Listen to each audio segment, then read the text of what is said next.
Lab is the program that allows America's career counselor, Julie LaCroix, and myself, Joel Siegel, to help people solve their career challenges, to help them optimize their career arcs, to help them get leverage in the career they're already in. We do a lot of things here at Career Lab, and we try to have some fun with it as well. Julie, hi. Hi, Joel. Oh, it's such a pleasure to see your smiling face. Thank you. I love listening to how you introduce what we do. It's a little bit different every time. And you're right, there are so many complexities to it. And I think the listeners can always benefit from being reminded about what our separate skill sets are. I am primarily focused on career only. You have a background in psychology and adult development and can see so much that many of us don't understand about what drives and inhibits our career in a certain direction. So I think that it's really useful to have you on the show. I don't know that I ever really give you enough credit for being here and supporting this process for our listeners as much as you do. Thank you. Well, thanks. I'm not sure I've ever been described as useful, but I guess I'll take it this morning. Buckle up. You're not going anywhere. It's actually funny because as I talk to listeners who've heard the show, they really open up about a number of the different kinds of career challenges they're facing. And for all of you out there listening to Career Lab, we're going to be doing more of that this season. We're going to be really examining more complex and difficult career challenges. So we want your input. We want you to find us on iTunes. We want you to subscribe to Career Lab. We want you to reach out to us and call in. We'd love to have you on the show. This morning, we're going to start with Dan, and Dan's going to join us, and we're going to try to help him with some of the things he's dealing with. Dan, how are you this morning? I am doing very well. How are you? Okay, well, it's a real pleasure to meet you. So we're going to get started on Career Lab, and Julie is going to get you started a little bit in talking about your career challenges, and I'm going to help you with some of them as well, okay? Sounds good. Good. Hi, Dan. How are you? I am doing well. How are you? I'm doing well. We met the other night when you came to my workshop. Did you enjoy it? Don't say no. I absolutely enjoyed it. It was fantastic. Why don't you tell us a little bit about what value you got out of that and how it relates to your needs, and then what we can do on this call to help you kick that forward a little bit. Well, one of the big things that I got was you mentioned sometimes you need to dial things back. And that's kind of what I was on the kind of track of doing.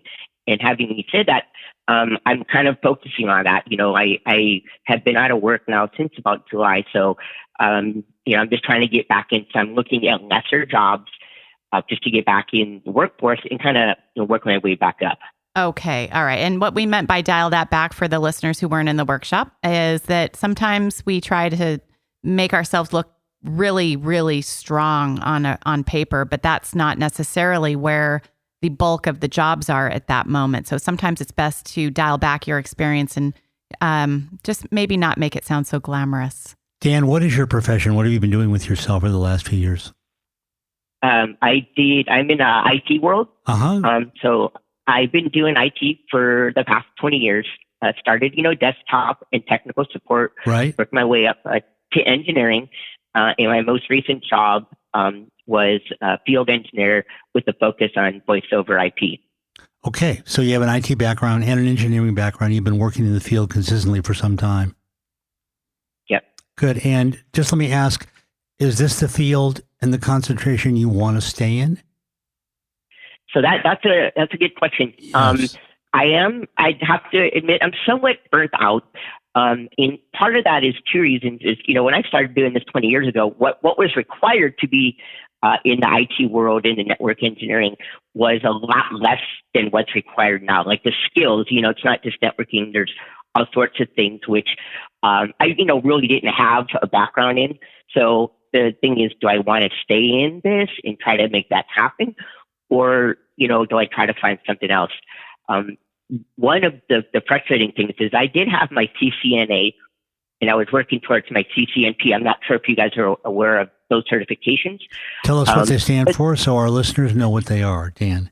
Absolutely. So CCNA is a Cisco Certified Network Associate. Right. And then CCNP, which is like the next level up, is a Cisco Certified Network Professional. Right. For the professional, it's 3 exams. I passed 2 of them. And I kind of let time go by. But if you don't pass a Cisco test within 3 years, you lose all your existing certs. Well, I tried taking that third test 2 or 3 times, didn't pass, so I ended up losing my NA. So that's also frustrated me because I'm having to start over again. Sure, absolutely, yeah. So how long were you at your most recent employer, Dan? 5 years. Okay, and then how about before that? How many years at your employer before that? It was, for Toyota, I was there for 10 years. Okay, so you have a history of very stable employment. So we can take this call. We're at a fork in the road here. We can go one of two ways. We can either talk about how to job search, or we can talk about nailing a little more refinement in what you're looking for. That would probably be, that's usually the first step. Are you okay if we go that way? Absolutely. All right. So let's dial it back here. In your 15, 20 years of progressive IT experience, just get really honest with us all here, Dan. What do you really like to do? What's your favorite part of the job? The job is, I love fixing problems, going in, troubleshooting and diagnosing something and being able to resolve it for a customer and or install something correctly and see the end result and have somebody be happy with your results. Sure. So you seem very service oriented to me. I've already written that down in my notes that I'm taking. You just seem like you have a real people to people service orientation, kind of Johnny on the spot, at the ready, responsive work style. Is that accurate? I would say so, yes. Okay. So that's probably your leading strength, wouldn't you say? It's definitely one of them, yes.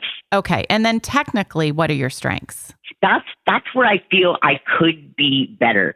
I'm good at just the basics of networking and troubleshooting. But like I said, there's so many aspects to it now, in the field where you could do security or you could do collaboration or whatever. So I'm good at the main stuff, the routing, the switching aspects of it. But I don't have the kind of surrounding stuff that would make somebody a more valuable engineer at this point. Okay. And are you either interested in or oriented towards acquiring those higher level technical skills? Yes. So which is why I'm actually working towards that. I'm taking the CCNA again on February 15th. I'm really hoping, if I pass that, I think that will help me not only technically, but psychologically, because like I said before, I'm frustrated and burnt out, and I'm not, which we haven't talked about. I'm not even been getting interviews to jobs, which is kind of making me wonder. Okay, is it the lack of like a certification or some skills that I'm missing? So I think that's kind of where I need to figure out where to go. I work with a lot of mid-career adults who are traveling from one profession to another, one job, one sector. This is a very, very big part of my practice. And I see this all the time. People who are dealing with what you're dealing with are feeling a little out of sorts. They're a little depressed. They're a little frustrated. They have this gap. I think you said you finished your last job in July. Is that right? Correct. So you've had about 7 months. And so you're kind of struggling with that, and you've already identified that.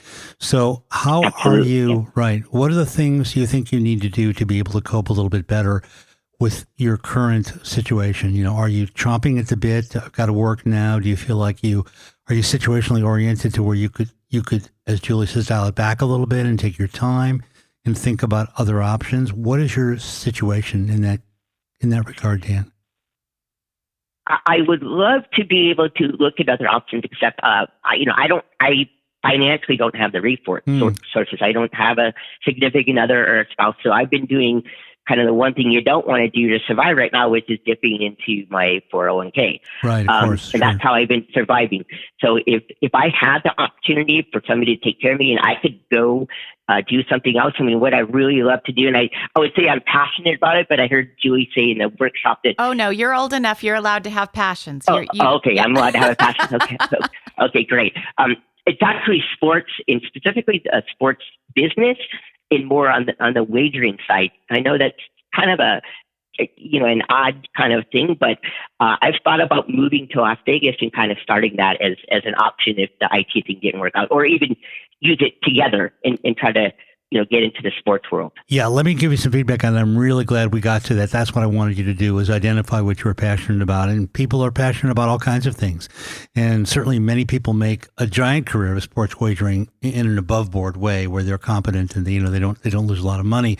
But one of the things I advise clients when they do have something they're passionate about is if they can try to find a way to do a little bit of it on the side while they're still working, it can really help. Sometimes it's very difficult to change your whole life around and commit to something you're not sure how you will do in or how you will feel about.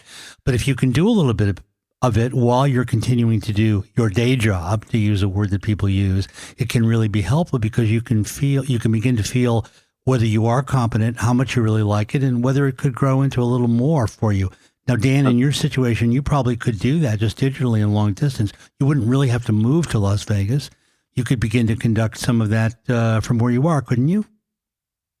Yeah, I mean, I have done some research on it, and most of the people that I have read have said that it's best to go and be in that environment and start off, there. So I would have to do a little bit more research to see if there's some way I could start it here. I'm in Orange County, so there are a lot of resources, but. Going back to what you're saying, about chomping at the bit, I definitely am. I've been out of work and I really just want to get back into work. And that's why I'm looking at lesser paying, but also, lesser stress jobs just to kind of get back in the field. And if I could start getting a little bit of financial resources again and being able to, pay my bills, then I think I could look to do something on the side as well. Are you interviewing right now with companies in your specialty area? I am trying to interview. I'm on quite a few websites. I have a couple of recruiters, and that's what I'm wondering is why I'm not getting hits. I mean, one question I'd like to ask is, how much of the time off do employers look at? Say, okay, this person hasn't been working from July. Maybe there's, we don't want to look at it. Is that a factor? Let me jump in here. Joel got to ask a few questions. I'd like to ask just one question. Okay, Can you please describe to me? Just going back to the wagering and the Vegas thing, what is it about that you like? I'm good at it, and I've loved it my whole life. I've always been into, and it's not necessarily the gambling part of it. It's just right. the creating the lines, what's behind it, the business behind it. I just from as long as I can remember back in, let's say, high school, I loved it. I'm very, and I'll say the word again, passionate about it. And it's just something that if I maybe would have taken that choice, I think I've been really good at. My friends tell me, hey, that's what you should be doing. Sure. That confirmed for me what my guidance would be for you. Here's the thing, Dan. If you were put here to have an occupation that what made you a technical specialist, you would have all the certifications. You would have those technical competencies. You would be chomping at the bit to get them and acquire them and employ them. I don't see that in you. Instead, what I see is somebody who really likes to troubleshoot and understand a problem and get people what they need and do that with a technical vocabulary and the ability to see very detailed information. My recommendation would be to do what we call a career pivot, which is simply taking everything that you have been doing so far as a skill set and moving it out of a skill set category and into a knowledge category and move that forward as knowledge. You have technical vocabulary and technical knowledge. I would pick a company that's developing software that is complex and interesting to you, that needs somebody like you who has a very strong technical vocabulary and a very sincere desire to resolve the problem and make the user happy and go work on their technical support team. These are very real jobs. They're very professional, and I think you'd be excellent at them. How does that sound, Dan, what Julie's recommending? No, I mean, that's a great idea. And, I've definitely thought about that I'm trying to, when I look for jobs, look for something, exactly what you're saying there. Okay, so what you need to do is you need to go back through your resume. And for the listeners, you can go to careerlabnow.com and you can download my resume materials. Dan, you have the cheat sheet, which is really all you need. And what I want you to do is I want you to go back through your resume and scrape out a lot of the technical activities. And I want you to replace them with technical competencies used for the purpose of helping users resolve problems and make it feel like really highlight that customer support, that end user support role that you've played consistently. And then about your gap, you do have a gap, but it's really not, I don't think if we get you as in a higher demand position here in a technical customer support role, I don't think it's going to be as big of an issue because you have 5 years of experience and then 10 years before that at rock solid companies. you have a history of strong employment, that's what you need to sell. This is an anomaly. And it's actually probably good that it happened, in my opinion, because unless you're saying to me, banging on the desk, Julie, I need to get my certification in AWS and move this forward, I don't hear that from you. So I don't feel that burning desire. Go with the people, take this time to realign your best skill set. And I think that what you'll find is you'll be working upstream with people, which is what you like to do in the situation resolution anyways, in a technical situation. Let me try to jump in, Julie. And the advice you've just gotten from Julie is probably the best career advice you will ever get. I think that Julie really synopsized for you, Dan, what you need to do and how you need to manage it. And I think it's been great. Let me just dovetail on and say that you will be asked about the gap. I do this for a living, and people always ask about it. And in your case, as Julie just said, but let me double down and make sure you got it. You want to go back and point to your longevity of experience at two different companies. 15 years within two companies means that you have a long, stable job history, employment, and you've not been off the job that long. So if you just say that, you won't get any more questions about that, and they'll go on with the interview, and you'll be good to go. Okay? Yeah, and you have to tell your story, too. It's your story that's going to bridge that 5 or 6 month gap. It needs to be, I realized after 3 or 4 months of job searching that my technical skills were not as strong. They weren't competitive outside of my most recent employment. And I did some real soul searching. And I realized that what I really want to do is I just want to help end users resolve their problems. I have this incredible technical vocabulary, and it's being misplaced in a technical role. I'd rather do customer support. Own your story. And for all our listeners, Dan, you and others, I want to say that a gap in your employment record can be a good thing. A gap can suggest that you're doing other things. Even if you're not accomplishing great milestones professionally, you may be doing some things internally or in your environment or with people you love that is very important. So when I coach adults, this always comes up, and I suggest to them that they bring that up as a strength. They talk about what they've done, and that life isn't only about work. It is about thought. It's about action. It's about loving. It's about many important things. And for all of our listeners on Career Lab, this is really a key dimension. If you remember that, you'll not fall into the hole of feeling like, oh my God, I've been off work for 8 months. It's a bad thing. In fact, it may not be a bad thing. Yeah, not every gap is bad. Many gaps are good, Julie. Yeah. Many gaps are very good. Dan, it's been great talking to you, and I think you've gotten spectacular career advice from our rock star career counselor, Julie LaCroix. And we hope you reach out to us on Career Lab and be in touch with us. We'll give you a little more feedback individually if you want it. Let us know where you land, Dan. Good luck. Absolutely. I thank you guys so very, very much. Good luck, Danny boy. Okay, take care. Bye-bye. Okay. And there goes Dan, off, I think, to do well. That was a great interview, He's Julie. So cute. Because you did such a great job in nailing it for it. The support team intervention you did near the end, that was a home run for you. Well, don't you think that did you have your Wheaties this morning? Boy, no, I'm drinking hot chocolate. Home. He's just so easy. I mean, look at his skill set. Is that all you're drinking is hot chocolate? But you certainly ate your Wheaties this morning because you were phenomenal with that guy. Well, he's like a squirrel looking for a nut. If I were working with a complex... Now, let's be careful on our animal analogies, but, he's a very interesting young man. If I were using enterprise software and I had a technical issue, I would want to have Dan on the other line. He wants to solve my problem, and he's not going to give up until he figures out exactly what it is. And he's fast at processing information. He's excellent. He's so articulate. You just don't get technical guys like that articulate very often. He's undervaluing his interpersonal skills, in my opinion. And I'm so glad that he called in so that we could highlight those for him. Me too. And you did a fabulous job. Dan, this call with Dan brought up one more thing for me that I would like to share with you, my dear, and all of our listeners. Wait, hold on. Let me put something else in my hot chocolate. Okay. That sometimes when you're out of work a little bit, your self-confidence can really be impacted. I mean, it really can be. And suddenly you wake up and you just don't feel you have your normal amount of gas in your tank, and you're wondering what the heck's going on. This is a very normal reaction, but it's a reaction that's driven by internal dynamics. In other words, no one got up next to you in bed and said, you're not good and you don't have any gas in your tank. It's coming from you. So if you are in that situation, remember that you're the same excellent, competent person you were when you were still working at the last job, and you will be at the next job. You need to put that confidence in your back pocket and take it to the next interview.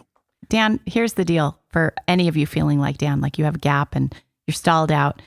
You do have a lot to offer. If the marketplace is not buying what you're selling, you're not selling the right part. Reevaluate what you're presenting as a candidate and augment that and shift that and put a different foot forward. If your leading facet, your current A game, as it stands, is not in high demand, shift your gems so that other facets that maybe your B game skill set are showing. In Dan's case, it's the client service, it's the customer touch, it's the problem solving that really will now develop into his A game. So best of luck with these transitions. They're tough. Okay. Well, it's been great working with Dan, and just want to remind all our listeners to find us on iTunes or any of your podcast platforms. Like us, subscribe to our podcast, listen to us, contact us, give us feedback, and maybe you can be a guest too on the show. If you'd like to be a caller on Career Lab, please don't be shy. We'd love to hear from you. Give us a ring, send us an email, go to www.careerlabnow.com. Find a way to reach out to us. It's really easy. We'd love to have you on the show.